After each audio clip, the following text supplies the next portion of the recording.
What's up, everybody? Do you sometimes feel like you have conflicting wants, like maybe even conflicting selves? Like maybe you should be checked into a mental hospital? Well, you're in luck because today's episode, we're going to be talking about our many conflicting selves, how to navigate them, and an even longer title that Danny came up with.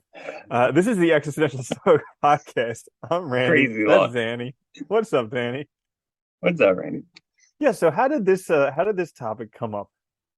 Well, okay, so it was funny because I was listening to something and they were talking about this this psychologist and they're praising him how he like came up with this idea of many cells. And the first thing I thought was like, first of all, Nietzsche talked about that like 200 years before this guy. Totally. And I want to make that first want to point that out because he has this really interesting thing. I think it's if I remember correctly, it's in Beyond Good and Evil, maybe. But he talks about our selves, like our character, our personalities, being made up of many cells. He calls it competing drives. He actually refers to it as like a society of these drives, all at the table, kind of. And every now and then, like whatever one's kind of dominating at the time, that's like the one that you are identifying with that has power, that's controlling you. But all the other ones still exist. And it's really funny because when you think about it, like I can think, especially like good examples that are really clear, is like, when I smoke cigarettes, like I wanted to stop. There was a part of me that wanted to stop, that saw myself as stop. But there's another part of me that also wanted to smoke. And it feels like there's two of you, right? Like it's like, and there's so many times in our lives where it feels like there's two or three or four of us in the same body. And he thought of it in terms of these drives, right? And this psychologist is talking about like, I guess you might say more in modern terms, but I just thought the idea is really interesting because it is something we all I know I've struggled with, right? These multiple selves. And it's like we want to, if we could get them all like to come together, maybe we'd be like, level-headed and clear and, Maybe not in we would sync. be Yeah. rational. Yeah. Yeah, right. Well, yeah, when you were talking about that, I think of kind of like a clear example of the many selves that at least uh I exhibit would be like, okay, there's the me at work. There's the There you me who's like at social events. There's the me who's by myself. There's the me who's in relationships. And it's like all of these are completely different people and but like they all kind of have a thing. And sometimes it's like it can sometimes be kind of awkward because there's like I'm not naturally a sociable person, like naturally very introverted. I don't want to talk to anybody, but I can turn it on like 100%. go. People all the Yeah. time comment about how I'm so extroverted and everything, and I'm like, no, no, no, no, no. That's just make believe. But like, so then I'll have people who know me from my real life where I'm very quiet, not very outgoing, and they'll come along with me to one of these events where I'm typically very outgoing, and they're like, "Who is this guy? What are you Who's this doing?" And maniac? yeah, I know, right? Wait, no, but I think that's also a good example, right? We also have all these self concepts, like, me at work, me as a brother, me as a father, whatever those things are, right? And we take on these different roles. And I think thinking of it as our different selves, it's like these different goals, different desires related to these different things that define us. But we're the whole person. We're all of it. And it is weird because, like, I think some people you do meet that, like, yeah, you go to all these different things, work, home, social events, and they tend to be pretty consistent. And you see that. But others, you can tell, like, no, they're kind of bringing out another self for this event because they have to, because their other selves don't want to deal with it, right? Or they're anxious or whatever. So they need that one to kind of, well, and it's really interesting. It's an interesting thing. And I think it can be maybe helpful, like in cases you're talking about, where like you realize it, so you're bringing out this other sort of drive that enables you to be sociable when you need to be, even though it's not necessarily what you want. But there's still another part of you going like, that's not me, like kind of nervous, probably in the back, right? And it's difficult because you're like constantly then conflicting with yourself. Yeah. Yeah. So what type of selves do you find very very prevalent in your life right now? I mean, I know for myself, like I always have like in terms of like my desires, I think a lot of times myself conflict. Like especially too, when it comes to like my long-term goals, what I really want, what I know is needed to get there, and then like now, and this is common, right? Like the pleasure now, the immediate pleasure satisfaction, those are always in conflict. And it's really, and I know like in order to get to that larger goal and how I see myself, I have to also keep those in check and deny those and not let them overtake me all the time, right? Because otherwise I wouldn't work. Otherwise I wouldn't do what I need to do. even when I don't want to do it. And I think talking about it this way is a helpful way to also understand, like, we talked about being uncomfortable, right? And all these things. I think a lot of it is recognizing these competing selves and starting to kind of piece them apart and understand them so that you understand yourself more. Yeah, when you were just talking about that, I was reminded of something because we have all these competing selves and they all kind of have like different objectives. They all have different goals that they're Yeah. working on. They all want Yeah. different stuff. And it reminded me back of I listened to a podcast series by Naval Ravikant, and he was just very successful with AngelList. And he basically, and also he's like kind of like a very good thinker, rational. I don't know how he thinks, but anyways, so he was saying, we can Clearly. have, yeah, Yeah. I'm clearly making this very easy to understand, but he was saying like we can literally have everything in the world, but we can have anything, but we can't have everything. And the problem is that we get so distracted with all these other things that we never get anything done. So he's like, Yeah. really, the only way to actually get anything done is to only care about one thing and just remind yourself, like, that's the one thing. You can change it later on. But like right now, this is the one thing that's actually important. Everything else, it comes up, it tries to bother me, and I just say, whatever, because that's not the thing that I actually care about right now. And I did that in my life in one area, and it really helped change that area because I don't know how long it took, maybe like 6 months or a year for me to kind of work out this area in my life. But I It's a made that long, like, yeah, it's not a short process. No, yeah, no, it never no. is. Yeah. But I made that my priority. And so other things would come up. My other competing selves would come up and they would be like, but what about this thing? And what about this thing? And what about this Yeah. thing? And I'd be like, that's not what I'm caring about right now. Like, I get it that it irritates me. I get it that it bothers me. I get it that I don't want it to be that way. But this is what I actually care about right now. And I found that I forgot about that until you were just mentioning it because that was a Yeah. really monumental year because I was able to make a lot of progress in a relatively short period of time. Well, no, you can when you do that. I think, what you're talking about, it's very difficult because it takes a lot of self-control and discipline. And it really takes allowing one of those, like you might call like a higher order value or something, something that you really identify with to take the driver's seat the whole time. But I think for a lot of people too, it's like it's almost like, if you really think about it, it's almost like it's hard sometimes, but it's almost like they don't even realize when they're switching cells sometimes. It happens so fast, they overtake so quickly. And I think this is the thing that's really, I've learned myself at least too, especially like, is being more aware of it and starting to really think about it and think about what I really value, honestly, can be very helpful to start to quiet those other, you know, um, problematic voices and selves, I guess, that get in the way to stop us from doing these things that we really don't want to do, but like a part of us does, but it's not the part that we really want to be or who we really identify with. And it's like changing ourselves is hard. It takes time. I think I like your example because you said like 6 months a year, like, and that's reasonable if you're putting all your time and effort into it. Like this is not something you just like switch on and off. It's difficult because this is something you've lived with your whole life. All of these are who you are. I mean, I think I used to like, oh, what was it the Buddhists when they say meditation? We untie the psychic knots. I always think of it in this respect too, of like getting all these cells kind of into coordination and like pulling them apart, and then seeing who we really are, right? Yeah. Hmm. Yeah, and so I noticed that a lot recently where I have some very heavily conflicting selves because Yeah. uh on the one hand I'm like trying to study very, very hard. Like, okay, so I love it. Last week we were talking about it and you mentioned like it's a cold dark night on the side of Everest. So like Yeah. that, I mean, that was the greatest saying because uh I just okay, so I'm struggling super hard because I'm trying to learn all this stuff, like on top of programming, also doing a master's, and like I'm in my mind, I'm just like, well, I can do that, and I can also have a normal life Yeah. too, and I can also Yeah. exercise Right. and have relationships and build really successful businesses, and it's just like, no, like Yeah. doing just this Yeah. alone is like trying to climb Everest, and I'm like getting down on myself because relationships are kind of taking like a back Yeah. seat. So I'm dealing with some loneliness and like some burnout. And then also from just doing this stuff over and over again, I kind of feel like the boredom of just like every day is the same grind and like all this stuff.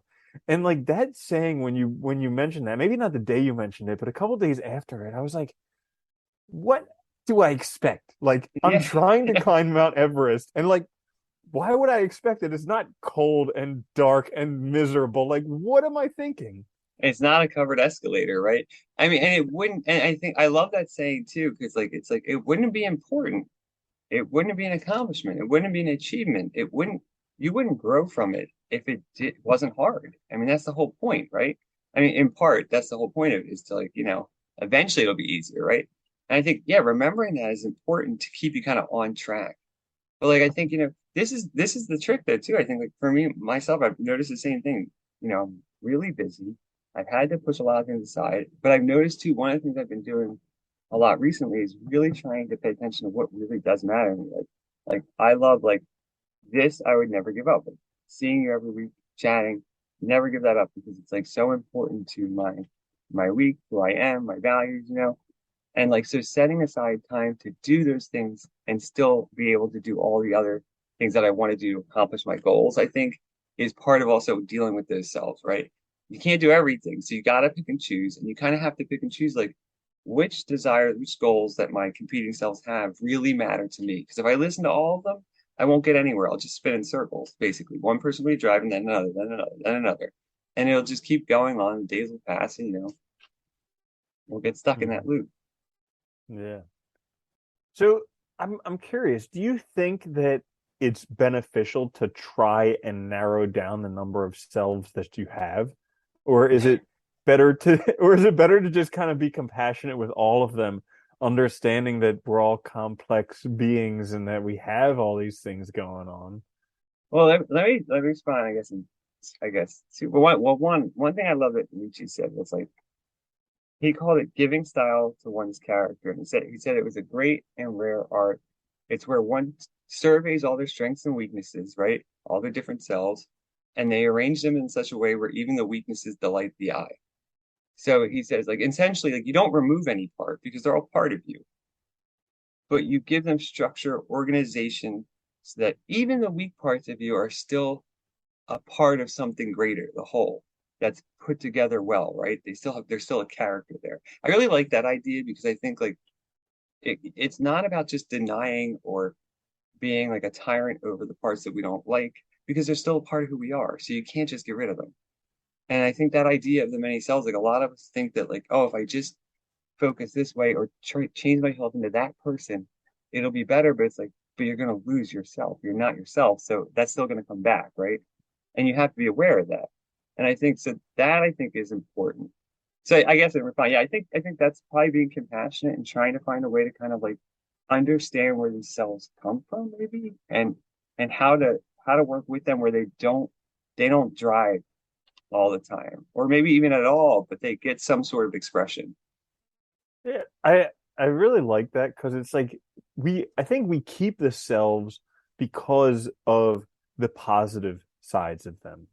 Yeah. Like I know for a fact like the very outgoing part of myself that I can harness can be beneficial in certain situations. And so like I use that, but also it's got downsides to it too. Like I can be somewhat obnoxious in those situations and I can really Yeah. not be very caring about people.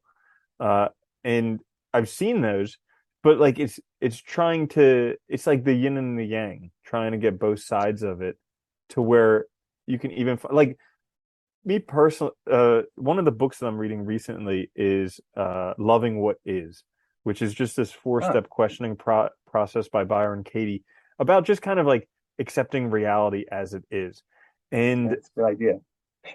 yeah, and so I totally forget where I was going with this whole That's narrative okay. on it, We'll still but it'll accept it. come back. Well, So you were going to say something. yeah, I was gonna say, it's funny. Like, I mean, I even have come to realize, like, I do have, I mean, I have an addictive personality for sure, but like that actually, it's funny that actually has benefits too, though, because when I am focused on a goal or I am interested in something like learning, I have a way of focusing on it that's like hyper focused that really works. Now, I mean, I can really retain information and stuff, and I do think I attribute it kind of in part to that because I have a tendency to attach things very strongly. I have to be very careful because it can go kind of awry very easily. But Hmm.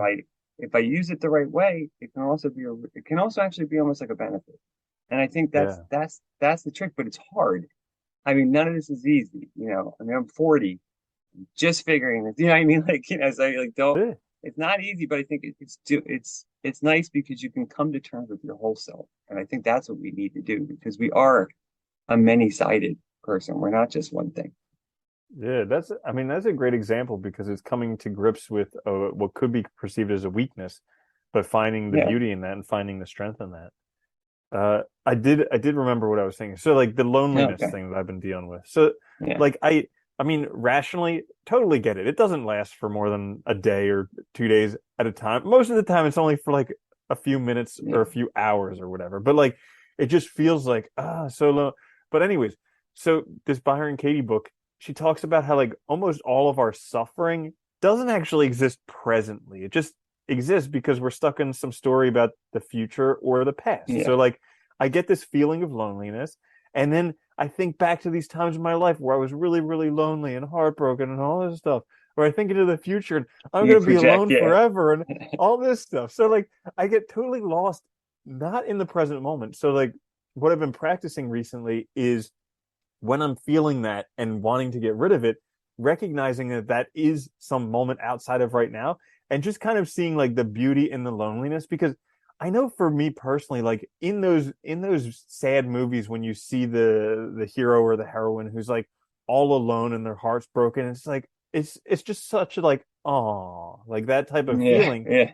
and it's like I get to live that. Like I can actually do that if I can be present instead of trying to fix the future or the past. No, I like what you say too. I think one of the things that we also, I mean, we've talked about so many times is like the emotions that overtake us. I mean, when they get in the driver's seat, it's really hard. And I think it takes a lot of work to start identifying it and start working on it. So I think that is really important. I like that one. Um, but also too, I think it is just a matter sometimes of interpretation. Like everything's a matter of all the meaning we give to things we create. So I think a lot of times it's also about like if we assess all these cells, we can also flip the interpretation on them. We can change them into positives. It might not be perfect, the interpretation at first, but it might be a way to help manage, help progress, help change ourselves in the right ways where it's not a burden anymore, but just a part of who we are, part of our nature, and that's okay. I mean, I think, it's like, it's funny. Like, I know in conversations, I can cut people off all the time talking. I kind of think fast and I want to say what I want to say. You And can I'll also just, fall asleep standing up in yes, conversations. yeah. And I will project, you know, I will project like, what I think they're saying. Like I'll just carry it forward in my head, whether I'm right or wrong, and like just answer things. And it's frustrating as hell. It's annoying. I know it is. And I try to work on it but it's also made me kind of try to be a much better listener. I think I'm getting better at it. So I mean, realizing that too, like even though that's a negative, like and it's something I don't want to always do, it also could be helpful to kind of realize what we need to work on as well and like maybe help us like manage other parts. Dude, it is hilarious sometimes. Like once you start to see how funny of a character you are, like Yeah. I know that I have an issue with impatience. Like I'm very time oriented, and when I walk very quickly, and like the universe just like loves like it's I sometimes I think You're it's the time universe fed. is You have like a oh fetish dude, with time time. It's fetish, not like 100%, yeah, it's 100%. not Yeah. oriented is not the right word. Yeah, fetish. I do have a time fetish. And but like I like to walk fast, and the universe's favorite joke Yeah. recently is just to put this slow like totally open everything, and I'm just like, okay, cool, I'm going. And then the universe just likes to take the slowest person who doesn't know where the heck they're going, but they literally like will be meandering nowhere, but somehow not even see me or not even care about me or whatever, and just get right in front of me and then just keep walking like back and forth so I can't go around them. And it's just like I just laughed to myself because I'm like, man, this is some crazy impatient stuff. Well, it's funny. I remember when I had to commute every day for work, like I used to get so angry in the car at people for like how they drove, for slowing me down, and like just getting in front of you, you couldn't get around, whatever. And then like I realized one day I was like, why? am I like, why am I making my trip, which I already, already is a drive. I don't want to necessarily, why am I making this so much worse? All I'm doing is making it worse. So I started like using audiobooks and stuff and doing things that I wanted that I could do in the car that I wanted to do. And then like it was like I was happy because I was like, yes, I can listen to another chapter. Like, thanks. And like just kind of thinking about these things, seeing where we're kind of losing it and trying to think like how can I improve this? How can I reinterpret it? How can I make this to my advantage? Or can I just laugh at myself for being that person too? Because I am that person too, and I can't help it. Like I mean, I think it's a very healthy way to look at it. Yeah. Yeah. So how do we use our multiple selves to kind of have the best life, to have the most happiness, or whatever it is we want, to have the good life? How do we make use of that? I think get to know them because they're a collection of values, what you value, right? All your selves are what you value, good things and bad. I mean, they're going to be everything. So get to know them because it's the more you know them, the more you know yourself. The more you're really aware of who you are at that moment, the more you're aware of what's driving you, what your goals are, why you're doing things. And I think that is invaluable for getting where you want to be, and that's the starting point for also, I think, getting to that place that you want to be and starting to organize all these selves into a better self who you are, like who you really are, and using them to their full advantage. Because they all also are advantageous. They're like skills. I mean, like they're all skills, they're all values, they're all things that we can utilize. We just don't always. Yeah. Yeah, I mean, that's a great suggestion, getting to know them. And I would also say be compassionate with them, because it's almost like I look at them as they're like these funny little characters, like the impatient part of me. I used to get so angry with that, like so outrageously angry at I would be like, how could this person be on their phone walking? And Yeah, I would literally like lose it.